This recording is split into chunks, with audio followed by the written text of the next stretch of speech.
Ukraine ने एक ऐसा वीडियो रिलीज किया जिसे देखकर जेलेंस्की के होश फाख्ता हो गए। ये वीडियो उन्होंने जो बाइडेन को भी भेजा है। यूक्रेन का दरअसल दावा है कि व्लादिमीर पुतिन के फाइटर जेट अब एक ऐसे तेजाब की बारिश कर रहे हैं जो इंसानों की हड्डियां तक गला देता है।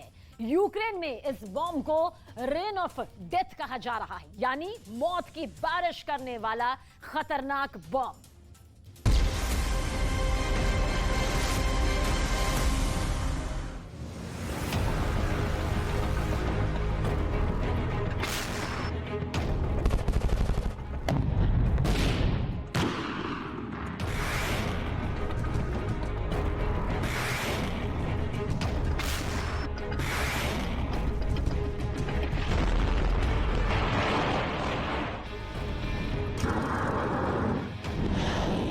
यूक्रेन जंग में आसमान से बरस रहा कहर। पुतिन की सेना कर रही मौत की अग्निवर्षा।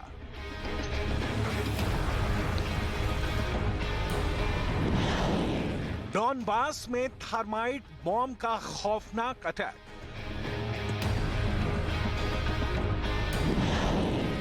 वोहलेदार का नर्क देख कांप उठे जेलेंस्की।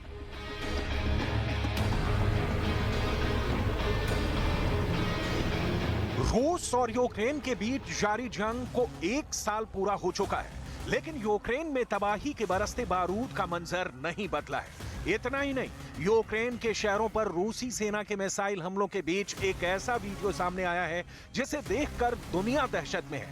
आज हम आपको यूक्रेन जंग का वो खौफनाक वीडियो दिखाएंगे जिसे देखकर आप भी दहल जाएंगे।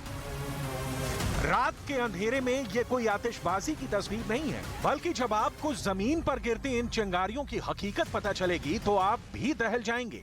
ये यूक्रेन के शहर वोहलदार की जंग से आया एक वीडियो है और आसमान से जो अग्निवर्षा हो रही है वो शहर के ऊपर रूस की सेना के थर्माइट बम के हमले के बाद हो रही है।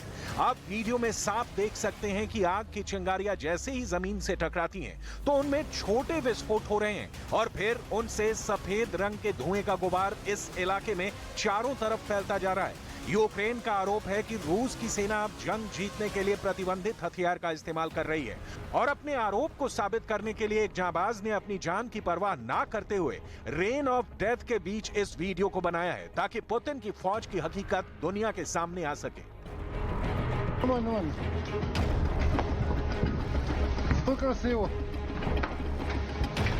दूसरे विश्व युद्ध के दौरान पहली बार थर्माइट बम का इस्तेमाल हुआ था। जर्मनी के तत्कालीन तानाशाह एडोल्फ हिटलर की नाजी सेना ने फरवरी 1945 में इस बम का इस्तेमाल किया था, जिसमें 25,000 लोगों की मौत हो गई थी।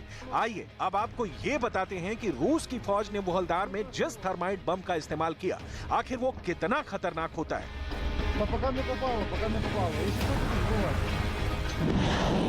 ये बम थर्माइट मेटल पाउडर और मेटल ऑक्साइड का मिश्रण है। कुछ ही सेकंड में इस केमिकल का तापमान 2400 डिग्री सेल्सियस पहुंच जाता है। ये इतना गर्म होता है कि स्टील और कंक्रीट जलाकर उनमें छेद कर सकता है। अगर जलता हुआ थर्माइट किसी व्यक्ति पर गिर जाए तो उसकी हड्डियों को पिघला सकता है। संयुक्त राष्ट्र ने जंग के दौरान थर्माइट बम के इस्तेमाल करने पर प्रतिबंध लगाया हुआ है और थर्माइट बम के इस्तेमाल को युद्ध अपराध की श्रेणी में रखा गया है।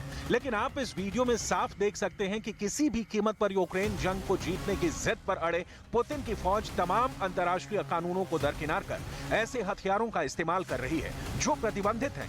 थर्माइट बम के रेन ऑफ डेथ की खौफनाक तस्वीरें तो आपने देख ली।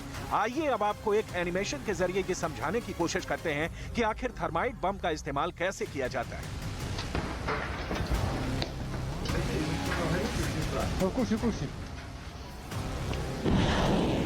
थर्माइट बम को दागने के लिए BM-21 Grad multi launch rocket system का इस्तेमाल किया जाता है। इसके जरिए 25 मील दूर के टारगेट को निशाना बनाया जाता है। BM-21 के जरिए 9M-22S मिसाइलें दागी जाती हैं। हर मिसाइल में 180 छोटे बेहद ज्वलनशील थर्माइट बम भरे होते हैं। इन छोटे थर्माइट बमों को ML5S के नाम से भी जाना जाता है। टारगेट के ऊपर पहुंचने के बाद मिसाइल फटती है। मिसाइल फटते ही छोटे थर्माइट बम भी फटते हैं और जमीन की तरफ चिंगारियों की शक्ल में गिरते हैं।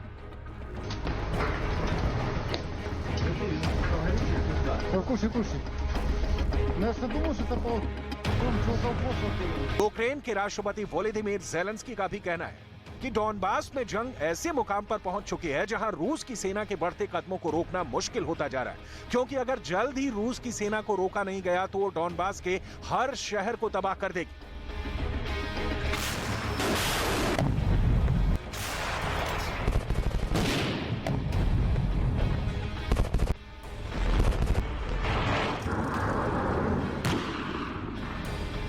Дуже жорстко на сході, дуже болісно. Треба знищити військову потугу ворога, і ми знищимо Білогорівка і Мар'їнка, Авдіївка і Бахмут, Вугледар і Кам'янка та усі інші місця, де зараз вирішується, яким буде наше майбутнє, де виборюється наше майбутнє усіх українців. ये कुछ दिन पहले वोहलेदार से आई जंग की तस्वीरें हैं। इन तस्वीरों में आप देख सकते हैं कि कैसे यूक्रेन की सेना का एक ड्रोन किस कदर रूस के टैंकों पर कहर बरसा रहा है और वोहलेदार का यह इलाका रूस की सेना के टैंकों का कब्रगाह नजर आ रहा है। सड़क पर चलते एक रूसी टैंक पर यूक्रेन की सेना ने ऐसा सटीक हमला किया कि टैंक के बर्बाद होने के बाद रूसी सैनिक अपनी जान बचाने के लिए उससे कूद कर भागते नजर आ रहे हैं। इन तस्वीरों में भी आप देख सकते हैं कि रूस की फौज के भीषण हमलों के बावजूद यूक्रेन के सैनिक वोहलेदार के वॉर फ्रंट पर किस बहादुरी से डटे हुए हैं। उनका कहना है कि वो किसी भी कीमत पर रूस को ये जंग जीतने नहीं देंगे। Захищати свою землю.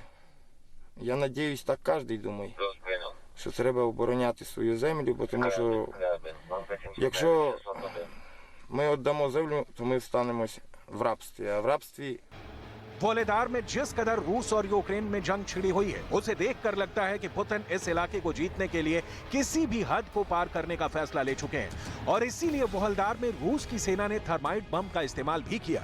जंग के दौरान ये पहली बार नहीं है जब यूक्रेन ने रूस पर खतरनाक रासायनिक हथियार इस्तेमाल करने का आरोप लगाया है। यूक्रेन जंग के शुरुआती दौर में भी रूस पर थर्मोबैरिक हथियार इस्तेमाल करने के आरोप लगा चुका है।